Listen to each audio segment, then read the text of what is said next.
Hi guys, now that we already have our Frozen Orb and Night Boots, we can finally make a guide for the fastest wave clear meta in the game using Sorcerer as our main. In this video, I'm going to show you the easiest way to assemble this required build, so you can hit an insane 69 to 73 seconds clear time in Torment 3.9. And of course, we have to give a massive shout out and credit to Guide Maxer from Discord for publishing such a detailed build guide for this strategy. To start things off, let's look at the hard requirements for this build. First on the list are your Arcana Frozen Orb and Arcana Night Boots. If you don't have these two specific items yet, don't try this build just yet. Instead, you can check out our Slayer Sorcerer Ranger guide, which is perfect for clearing Torment 1.3. For the stats on your Sorcerer, you're going to need an area of effect of at least 411. Your cooldown needs to be 75%, which is the cap, and your cast speed should be 2.2 or higher. For your Ranger, you want to keep the movement speed strictly between 1900 and 1960. We'll have these stats pinned on screen right now as I discuss what equipment you can use to reach them. I'll also show you the current market prices of the items we need as of making this video, but please keep in mind that they will probably be a lot cheaper by the time you're watching this. But before we dive deeper into the exact gear pieces, let me share a quick word about the sponsor of today's video, who can help make your taskbar hero farming a whole lot more efficient with way less effort. If you run taskbar hero in the background while working or idling in other games, managing inventory clutter and blind grinding can get pretty tedious. That's where LagoFast comes in to help you manage your background grind seamlessly. One tool they have that is incredibly useful is the Auto Assistant. Even if you leave taskbar hero running while you are away from home, at work, or sleeping, you can be completely sure your inventory won't overflow. The tool automatically handles auto chest opening, so your chest count never hits its limit, and it features auto stashing to keep your main bag clear. If you're worried about your stash getting full instead, it also features auto synthesis and auto alchemy, which you can completely customize. For example, if you want to auto synthesize all equipment up to rare, and then auto alchemy uncommon materials, LagoFast can do that for you. Another thing I really like is that you can see real-time market prices straight from your inventory, helping you choose exactly which items to sell since we have limited slots on our trade ship. Plus, if you're afraid of missing out on the trade ship cooldown, you can automatically queue items up with their auto load ship feature. You can also maximize your loot thanks to LagoFast's gear and material drop details feature, which lets you see the game's drop data in advance so you know exactly what items are going to drop. This works because the moment you enter a stage, the game server preloads the predetermined loot into your computer's memory. If you don't like the upcoming drops, you can simply go to another stage to reset it. For example, as you can see, we are currently farming in Torment 3.9, which has a level 80 box. If I don't like the look of the preloaded drops, I can switch over to Torment 1.2, which has a level 65 box, and the loot table will change. Once the list updates, if I still don't like it, I can just head back to stage 3.9 to reset the list again. This completely maximizes your active farming efficiency so you get much better items. LagoFast also helps reduce network latency, fix lag, and improve your frame rates by easily switching you to the lowest load server.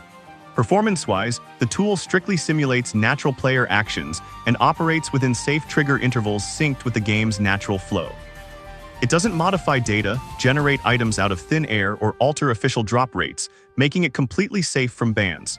You can download the free trial using the link in the pinned comment and use the code MYGAME for 30% off.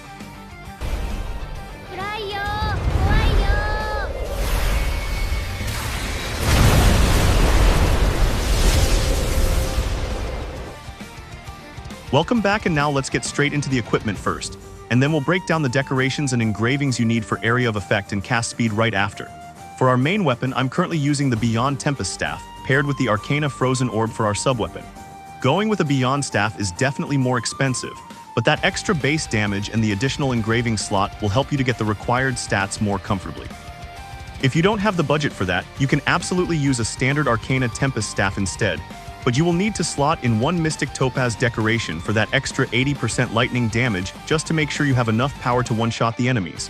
Moving on to the armor pieces. Your helmet and chest armor honestly don't matter for this setup. However, for your gloves, you absolutely want to use dimensional gloves for that crucial extra attack damage. And of course, run the Night Boots for their unique movement stats. You'll also need to slot in 1 or 2 turquoise gems to comfortably hit that 75% cooldown cap. Next up, let's talk accessories. For the amulet, I highly recommend the Immortal Eclipse amulet because it gives a massive 17% cast speed boost.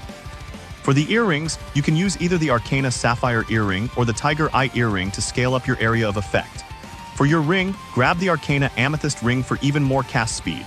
And finally, for the bracer, you can choose between the emerald bracer or the gold bracer, depending on what you have available for that sweet area of effect bonus. Now let's optimize our decoration and engraving slots for both the weapon and accessories. You should have around 17 or more slots available in total, depending if you have a beyond equipment. You will need roughly 14 to 16 area of effect decorations and engravings to reach that 411 threshold depending on your materials and RNG, and then at least 2 slots dedicated to reaching the required cast speed. If you happen to have any excess slots left over, dump them all into cast speed because it's going to make your runs faster.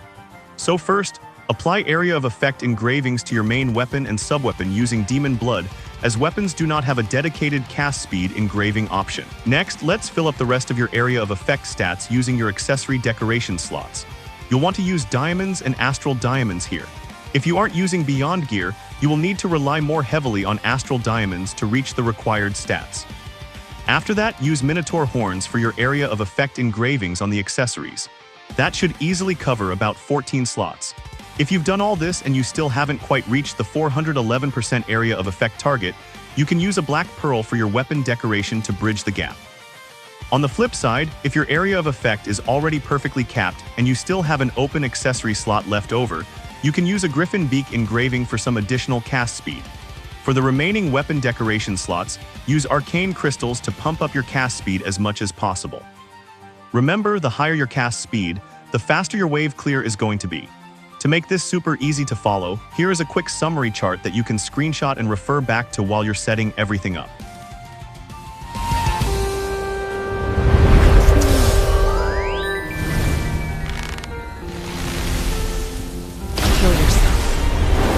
Now that our Sorcerer is completely optimized, let's take a quick look at our support characters, the Priest and the Ranger. First up is the Priest. She actually doesn't need any gear at all. She is solely in the party to provide the Blessing of Might passive buff. Although, I recommend putting Resurrection on her skill bar just in case one of your characters accidentally goes down during a wave, so it won't disrupt your run. Just make sure not to put any boots on her at all, so she stays safely in the backline. As for our Ranger, you really only need her to take down the final boss, so maximizing her physical damage and attack speed is the goal to burst them down instantly. Put amethyst decorations on both her weapon and subweapon for that extra physical damage. For her gear, equip the Immortal Dimension gloves and the Immortal Ethereal earring to stack up even more raw attack damage. The most critical part here is managing her movement speed. You want to keep it strictly around 1900 to 1960. I managed to lock that in perfectly by using just 1 movement speed engraving or decoration, and then only allocating 5 skill points into her movement speed passive. And that is it for the absolute best wave clear build in the game right now. If you have any questions about the setup, gear pieces, or allocations, just drop a comment down below. Also, definitely make sure to share your personal clear times in the comments once you get this setup running. Thanks for watching, and don't forget to like and subscribe for more taskbar hero guides.